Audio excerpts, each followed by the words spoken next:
নমস্কার বন্ধুরা, আজ আমি আপনাদের দেখাতে চলেছি সেই বিখ্যাত নর্থ বেঙ্গলের কুচবিহারের রাজবাড়ি। এই কুচবিহার রাজবাড়ির রাজা ছিলেন মহারাজ নৃপেন্দ্র নারায়ণ। তো আমরা আজকে চলে এসেছিলাম সেই কুচবিহারের রাজবাড়িতে। তো আপনারা দেখতে পাচ্ছেন সেই দূর থেকে এই ভিডিওটি করা হয়েছে। তো আমরা দেখাতে চলেছি সেই রাজবাড়িটি। এটি হচ্ছে প্রবেশদ্বার, যেটা দিয়ে আমরা প্রবেশ করেছিলাম। তারপর ধীরে ধীরে ধীরে ধীরে আমরা সামনের দিকে এগোতে চলেছিলাম। চারিপাশটা প্রচণ্ড সুন্দর, খুবই সুন্দর করে সাজানো গোছানো ছিল। একটা লম্বা রাস্তা, যেটা দিয়ে আশেপাশটা সবুজে ভরা ছিল। নর্থ বেঙ্গল মানেই তো সৌন্দর্যে ভরা। ও দেখাতে চলেছি সেই কোচবিহারের রাজবাড়ি। আপনারা আমাদের সঙ্গে থাকুন। আমি প্রথমবার এখানে গেছি, আপনারা যারা দেখেননি তারা আমার সাথে দেখতে পারেন, ঠিক আছে? তো এরপরে দেখাচ্ছি। তো আপনারা দেখতে পাচ্ছেন রাস্তাটা অনেকটাই লম্বা। আমরা যেতে যাচ্ছি, রাস্তাটা শেষই হচ্ছে না। তো এর ফাঁকে আমরা কিছু গল্প করে নিই।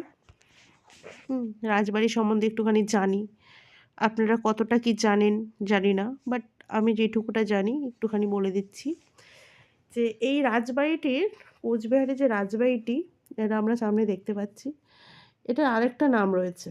আরেকটা নাম হচ্ছে ভিক্টর জুবিলি প্যালেস। পশ্চিমবঙ্গের রাজ্যের একটি মানে অন্যতম রাজবাড়ি হচ্ছে এই কুচবিহারের রাজবাড়ি, যেটা ভিক্টর জুবিলি প্যালেস নামে পরিচিত। মহারাজা নৃপেন্দ্র নারায়ণের রাজত্বকালে ইংল্যান্ডের বঙ্কিমহাল প্যালেসের আদলে এই রাজবাড়িটি তৈরি হয়েছিল। চারিপাশটা খুবই সুন্দর। তো এর ভেতরে গিয়ে আমরা দেখব রাজবাড়িটাতে কী কী রয়েছে, কী কী না রয়েছে। চারিপাশটা খুব সুন্দর। রাস্তাটা আমাদের শেষই হচ্ছে না। যেতে আছে। সেই দিন প্রচণ্ড রৌদ্র পড়েছিল। এই যে আমাদের দেবর্ষিদা ছাতা মাথায় নিয়ে চলছে। চারিপাশটা উপভোগ করতে করতে আমরা হাঁটতে চলেছি। কখন রাজবাড়ির ভিতরে ঢুকবো, জাস্ট হেঁটে যাচ্ছি, রাস্তা আর শেষ হচ্ছে না।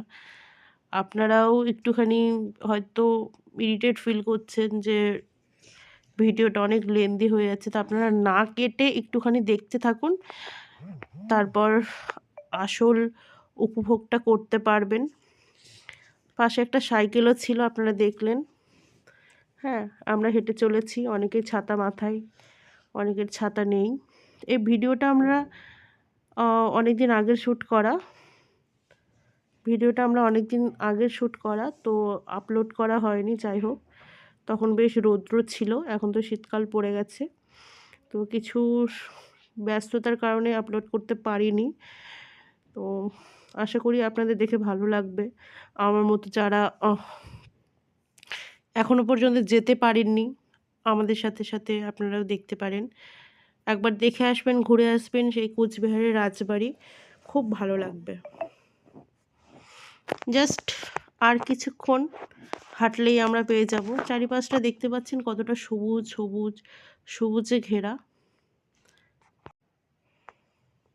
তো আর কিছুক্ষণের পথ, সবুজে ঘেরা, আর কিছুক্ষণের মধ্যেই আমরা পৌঁছে যাব। দূর থেকে দেখতে পাচ্ছি। অ্যাকচুয়ালি রাস্তাটা অনেকটা লম্বা কিনা, তাই একটুখানি বোরিং ফিল হচ্ছে। আমাদেরও একটু লাগছিল কখন পৌঁছাবো। তো এর ফাঁকেই কিছু গল্প করে নেব এই রাজবাড়ির সম্বন্ধে। এই রাজবাড়ির যে মানে দুতলা বিশিষ্ট এটা। এর মধ্যে গ্রন্থাগার আছে, অতিথিশালা আছে, ভোজন কক্ষ আছে, 28টি টোটাল কক্ষ আছে। দ্বিতলে মানে দোতলাতে